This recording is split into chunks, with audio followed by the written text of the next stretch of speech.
दशहरा त्योहार के मौके पर Karnataka state road transport corporation यानी KSRTC की जानिब से मुख्तलिफ रूट पर चलने वाली खुसूसी बसों के किरायों में अचानक इजाफे ने मुसाफिरों को हैरियत में डाल दिया है।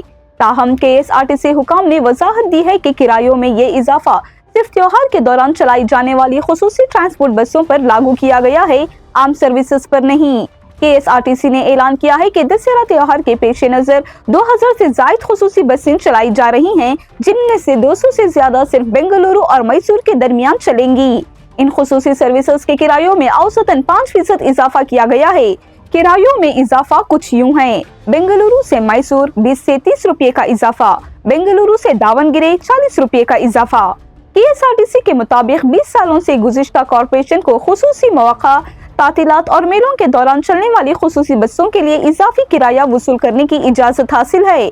इदारे ने वजाहत करते हुए कहा कि त्योहारों के दिनों में चलने वाली खुसूसी बसों को अक्सर एक तरफा तौर पर चलना पड़ता है, जिनकी वापसी में मुसाफिर कम या ना होने के बराबर होते हैं।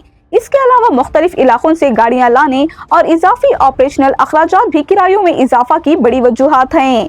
KSRTC हुकाम ने मजीद कहा कि हर साल की तरह इस साल भी दशहरा त्योहार के दौरान 26 सितंबर से 8 अक्टूबर तक बेंगलुरु मैसूर रूट पर चलने वाली एक्सप्रेस, नॉन स्टॉप और नामवर सर्विसेज में खुसूसी किराए लागू किए जा रहे हैं, जिनमें 20 से 30 रुपये तक का इजाफा शामिल है। कॉरपोरेशन के मुताबिक ये इजाफा वक्ती और त्योहार के दिनों तक महदूद है और मुसाफिरों की सहूलत के लिए ज्यादा से ज्यादा खुसूसी बसें चलाने की कोशिश की जा रही हैं।